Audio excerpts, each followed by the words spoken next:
At this point in his career, you have to, do everything you can possible to give many little advantage, marginal gain, as we talk about, and that is the reason the teams we hear all of this work being done, and it is very important. And the riders, all of them now, as we can see, crash, and this was always going to be a moment that would worry Christophe Laporte, who is down for this Melissa bike. He's always going to be perilously close to Jonas Vingegaard. Thankfully, he's straight back up. But there's a few of these nervy moments here. Crossed over the wheel, only so much space there. That is the problem with the islands in the middle of the road. When there's a rider in front of you, you decide, you think he's maybe going to go to the right hand side, suddenly he changes his mind, and you get hooked on the wheel, and held it well there, but he could have just ploughed into some of that centre aisle stuff.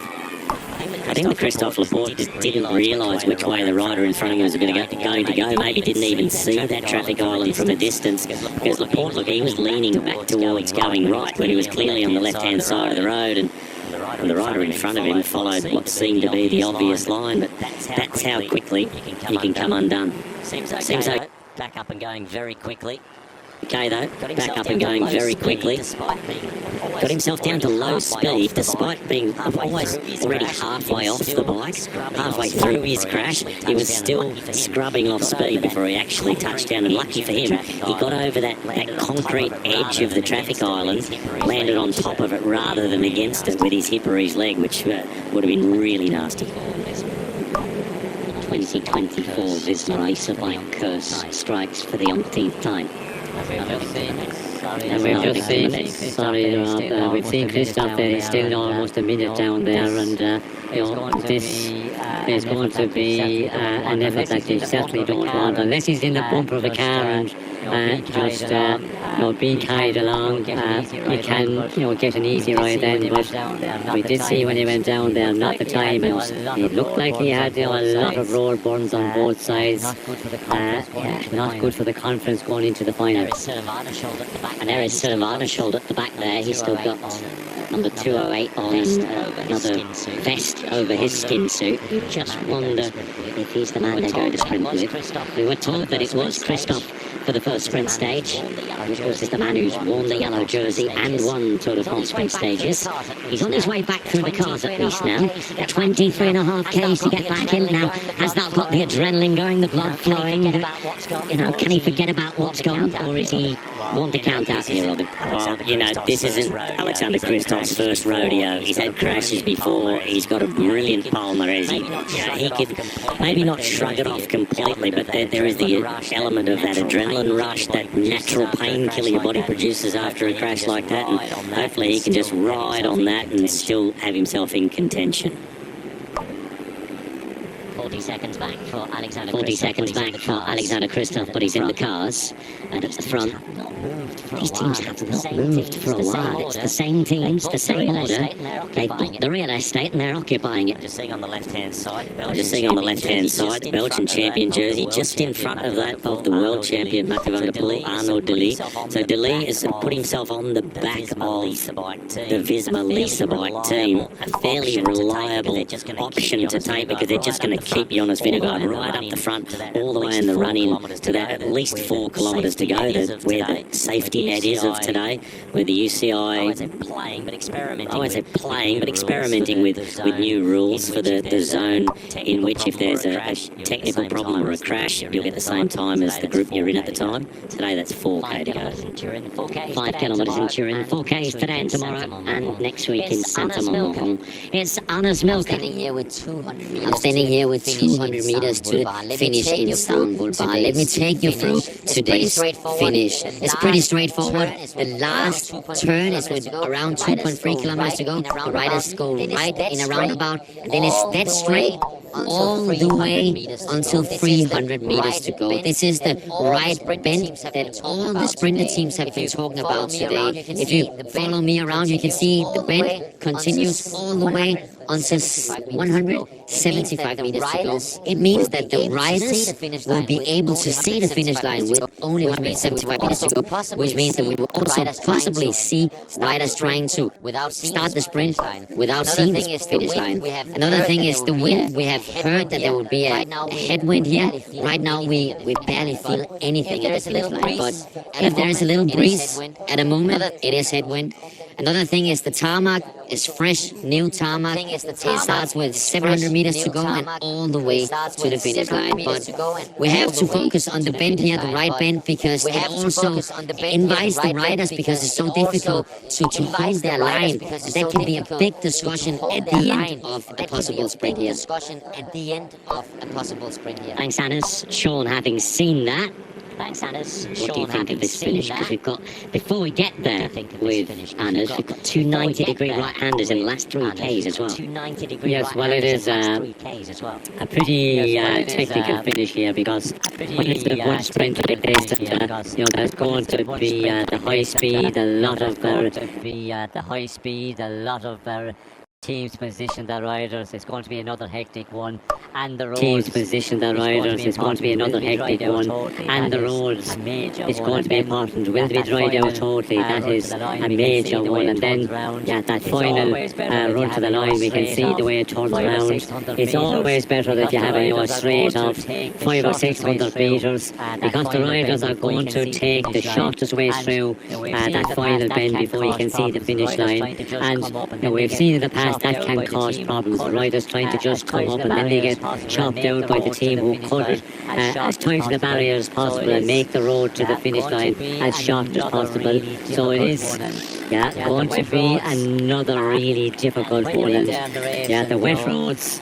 And when you're in there in the race, and the wet roads are always the concern, because that grip, is you're not sure how fast you can go around the corners. Where if you have the good dry weather, the warm conditions, warm road, there's great grip. But on the wet roads, you're always concerned. And if somebody go down in front of you, well then you're pretty guaranteed you're going to be down. If you're immediately the wheel or a place behind them to get around them on the wet road, majorly difficult.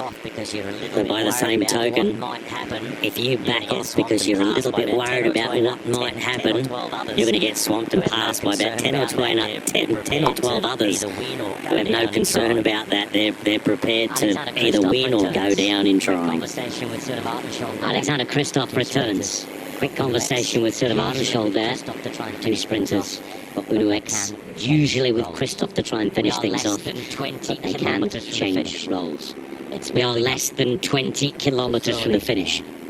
It's building up. Slowly. It has been one of those days.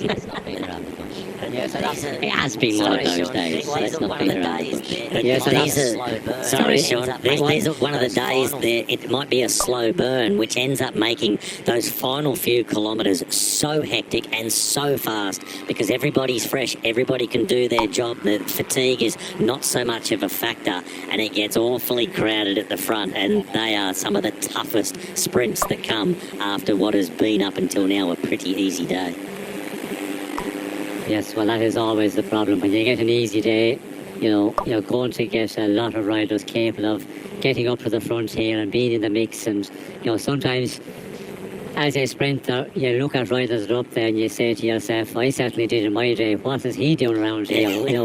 He has no chance of getting any place here in the sprint, but they all have right to get out. 25.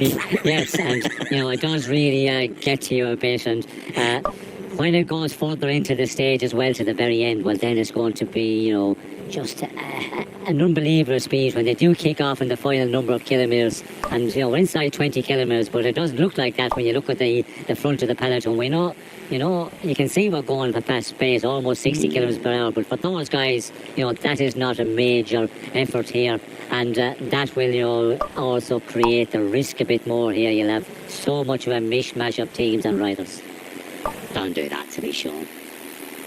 That's the reality of this bike racing, Rob, and that's what you've got to get on with. And as Robbie said, you have to just say to yourself, okay, I have to take risk here because I cannot afford, to leave those gaps. If you're going for the sprint and you're going to try and win this stage, well, then you have to take huge risk on the wet roads, because the moment you leave a bike lane, 2 bike lanes in front of you, they're going to bomb drive into it from behind, and then, you know, you push back, and that's what you don't want to have to make. So, you know, the team is very important. If you have a strong team in the final number of kilometres, 3 or 4 guys that can keep you up there, and you are in the slipstream, a huge advantage.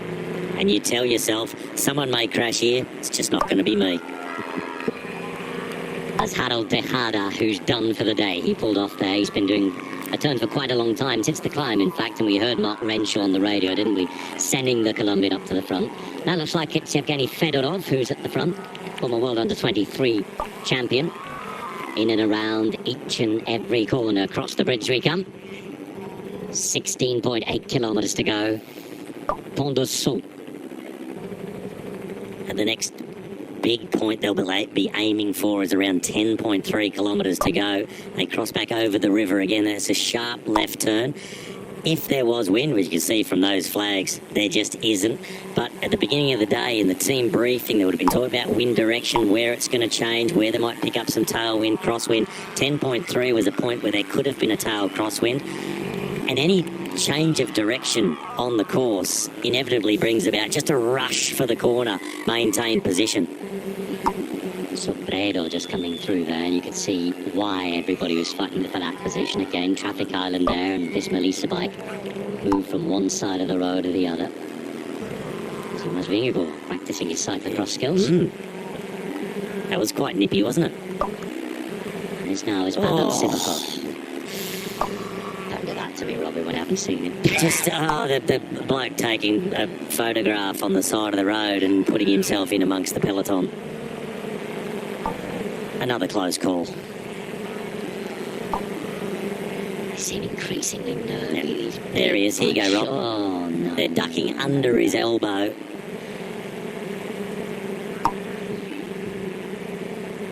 Deep breath. Let's start again. 15 kilometres to go. Let's pull it.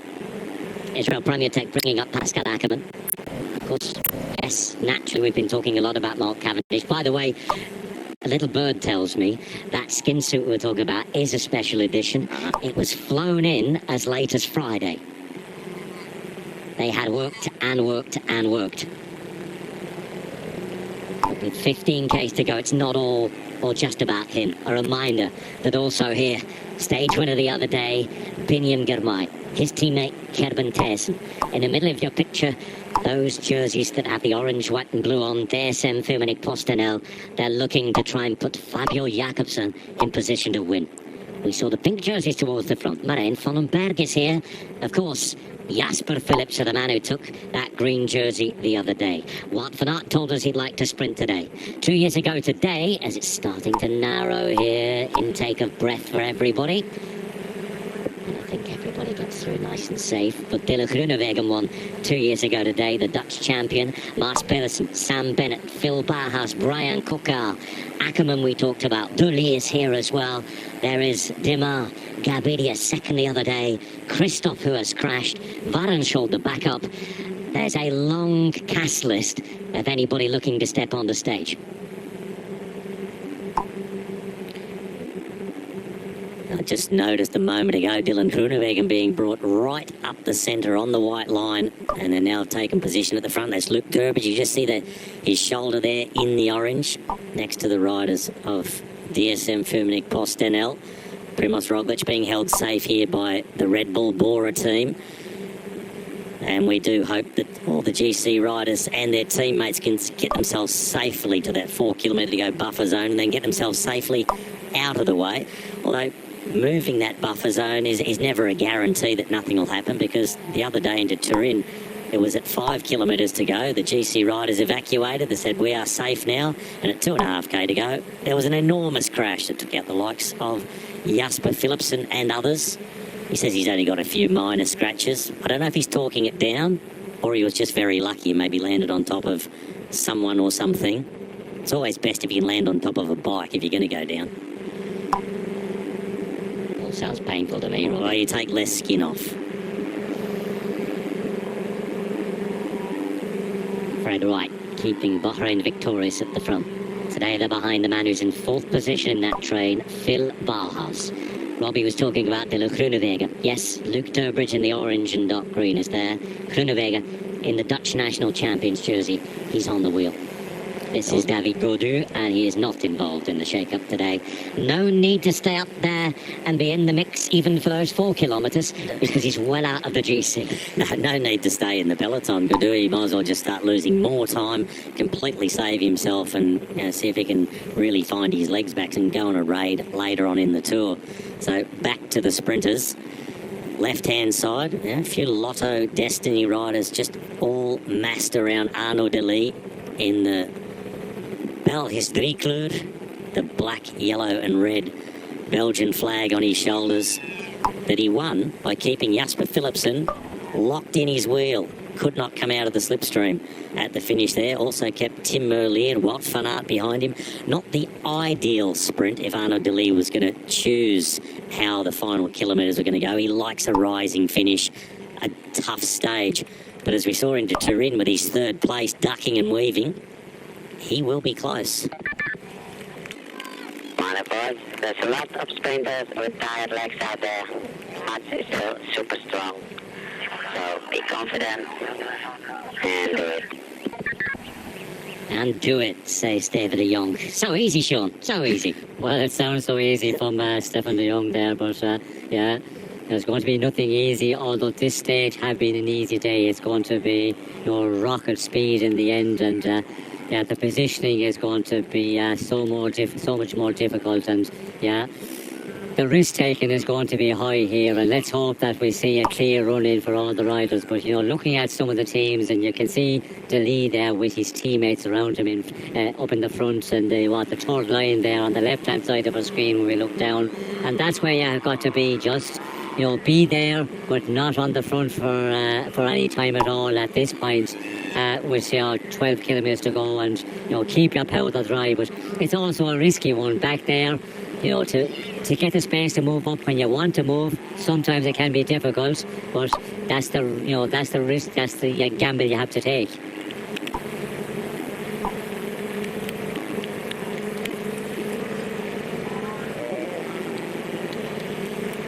Just over 11.5 kilometres to go.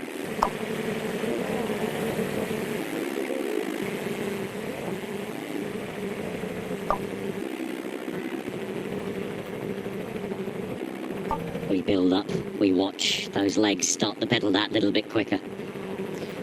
We're talking about Arnaud Delis and Lotto Destiny like we have been over the last couple of minutes. At the moment, Delis on the wheel of his teammate Victor Campenaert's extreme right. They've made, I think, a good choice being up and around on the wheel of Visma Lease bike, because they've got the power and the commitment to get Jonas Vingegaard right to the front coming into the final. So you're going to get a free ride without committing any teammates for as long as possible, and at least till at 4k to go, and probably beyond that, because you might as well, once you're there, keep going, albeit out of the way of the sprinters and their teams. Just over 10 kilometres to go. By the way, when we get to the final 5Ks, the right-hand side of the road, I think, is the place that you want to be. But a couple of other right turns here, and I'm just thinking back to that period at 30-odd Ks ago when Astana, Kazakhstan took their position on the front of the road. It's always been on that right side of the road. Is it possible, Robbie, that they are going to try and keep that position all the way through? Well, we said quite a while ago they could have easily backed off, sat further back in the peloton and taken it a bit easier, but it seems that they've kept going from then until now. It got to 10k to go. You might as well keep doing what you're doing, because if you start backing off now, you're going to probably find yourself...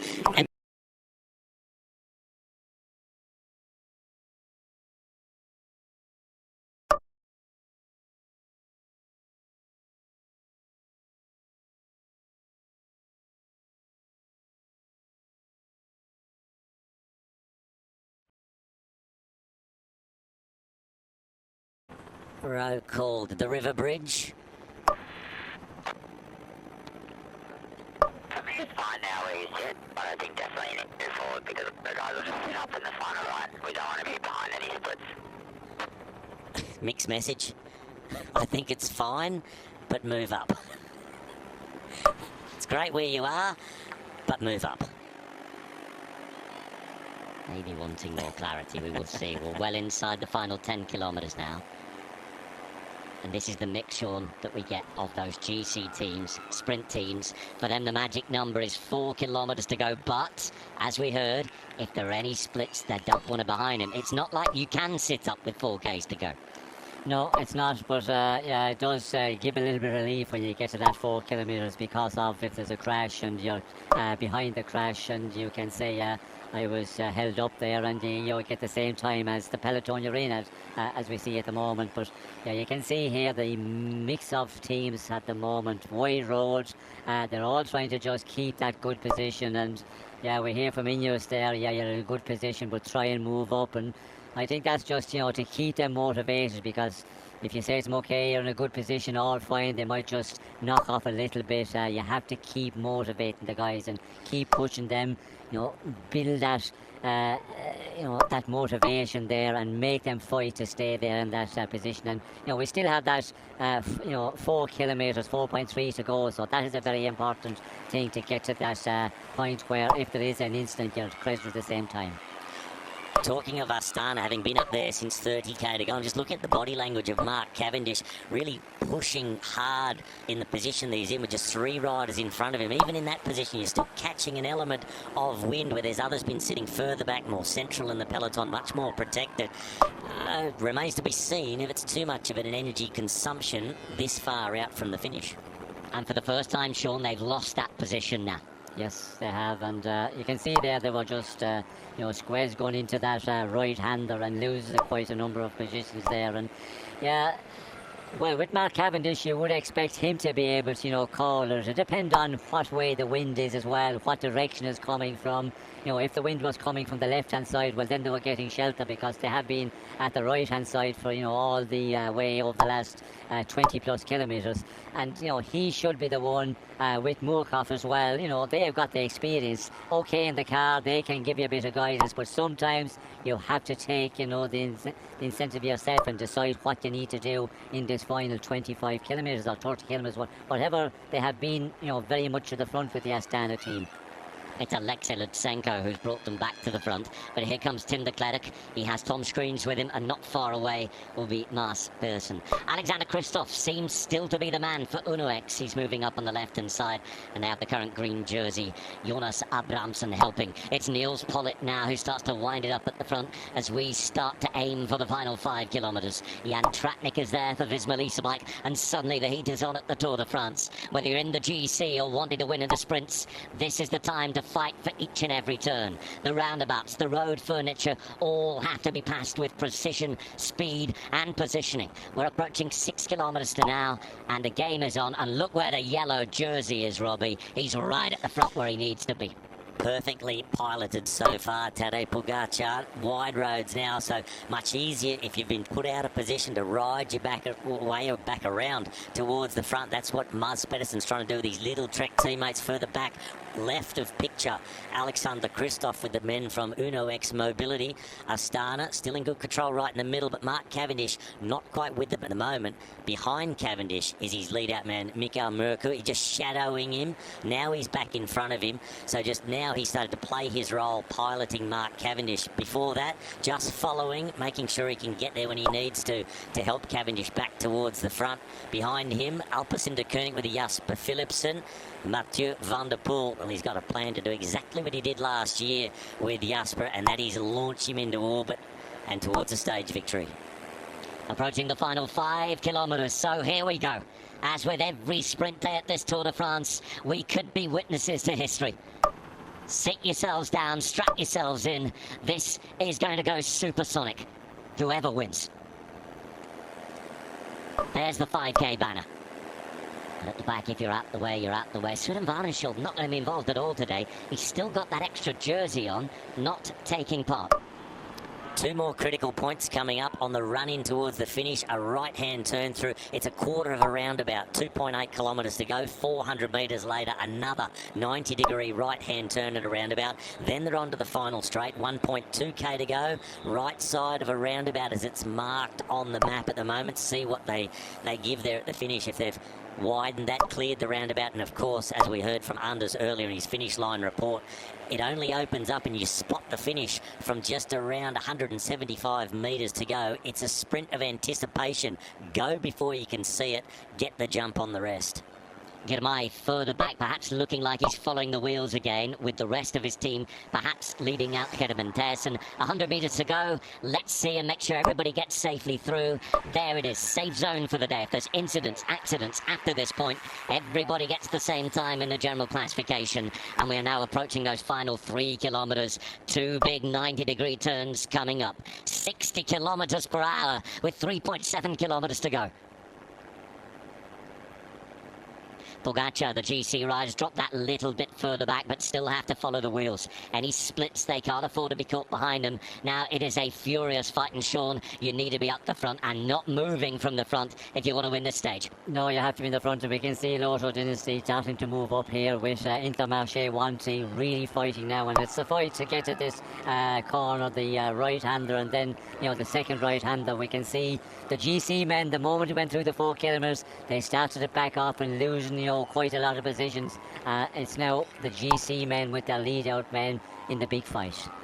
Right turn coming up. The first one's round a roundabout, and then it's a real 90-degree, Robbie, as Intermarché on the front.